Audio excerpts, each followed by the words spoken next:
man got lost in the forest. He wandered for a long time and finally, at dusk, he came upon a hut. There was no one inside, so he decided to go to bed. But he could not sleep for a long time because there were portraits of some people on the walls, and it seemed to him that they were looking at him ominously. At last, he fell asleep from fatigue. In the morning, he was awakened by bright sunlight. There were no paintings on the walls. They were windows. One winter day, 4 students from a mountaineering club got lost in the mountains and got caught in a snowstorm. They managed to come out to an abandoned and empty house. There was nothing in it to keep warm, and the boys realized that they would freeze if they fell asleep in the place. One of them suggested this. Each stands in a corner of the room. First, one runs to the other, pushes him. The latter runs to the third, and so on, so they will not fall asleep, and the movement will warm them up. Until morning, they ran along the walls, and in the morning, they were found by rescuers. When the students later talked about their rescue, someone asked, "If there is one person in each corner, then when the 4th person reaches the corner, there should be no one there. Why didn't you stop then?" The 4 looked at each other in horror. No, they had not stopped once. One girl photographer decided to spend a day and night alone in a deep forest. She was not afraid because it was not the first time she had been hiking. All day, she photographed trees and grasses with a film camera, and in the evening she settled down to sleep in her small tent. The night passed peacefully, the terror only catching up with her a few days later. All 4 reels turned out great pictures, except for the last frame.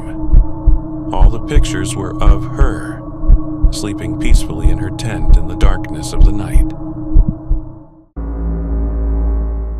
One day, a married couple decided to go to the movies and leave the kids with a babysitter.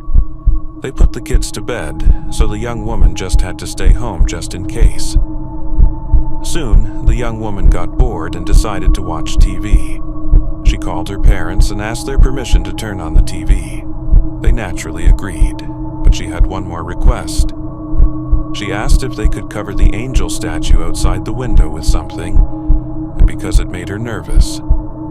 For a second, there was silence in the tube, and then the father who had spoken to the girl said, "Take the kids and run out of the house.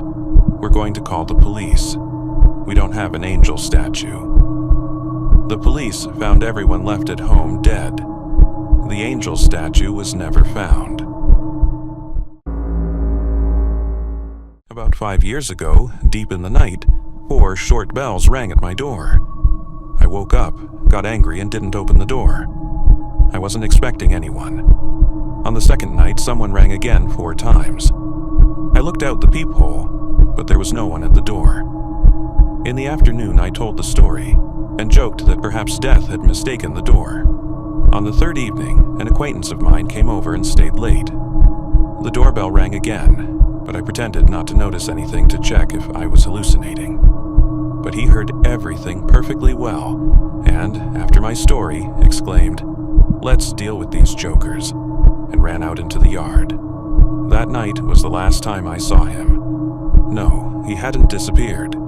But on the way home, he was beaten up by a drunken group and died in the hospital. The calls stopped.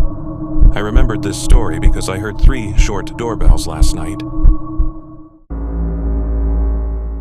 My girlfriend texted today saying she didn't know I had such an adorable brother, and a twin too.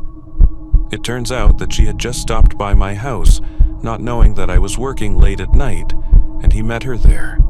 He introduced himself, bought her coffee, told her some funny stories from his childhood, and walked her to the elevator. I don't even know how to tell her I don't have a brother. This story was told to my granddaughter by her grandfather. When he was a child, he and his siblings were in a village where the Germans were approaching. The adults decided to hide the children in the forest, in the house of the forester. They agreed that Baba Marfa would carry food to them, but it was strictly forbidden to return to the village. So the children lived through May and June. Every morning, Marfa left food in the barn. At first, the parents came by, but then they stopped. The children would look at Marfa through the window. She would turn and silently, longingly look at them and baptize the house. One day, 2 men came up to the house and called the children with them. They were partisans. From them, the children learned that their village had been burned a month ago. Grandma Marfa had been killed too. Olya was alone at home and decided to try to summon the mirror guest. She turned off the light in the room, left the candle, and said the ritual words. At first, nothing happened, but suddenly the mirror became hazy, and a vague figure with a horribly distorted face appeared in the reflection. Olya turned sharply. There was no one behind her. She looked in the mirror again, and her reflection waved her hand, though Olga herself stood motionless. The candle went out, and a whisper came from the mirror. "Now it's your turn." Maxim came home late at night and noticed a missed call on his phone from his grandfather, who had died 3 years ago. He thought it was operator error, but the call was repeated. The voice from the receiver was barely audible, but Maxim could make out, "I'm coming for you." At that moment, the door slammed in the hallway. The boy froze in horror because he was home alone. A horrible cough came through the receiver, and then a creaky voice said, "You remember where my old place is, don't you?" The next day he was found at his grandfather's grave, as if he had come there himself.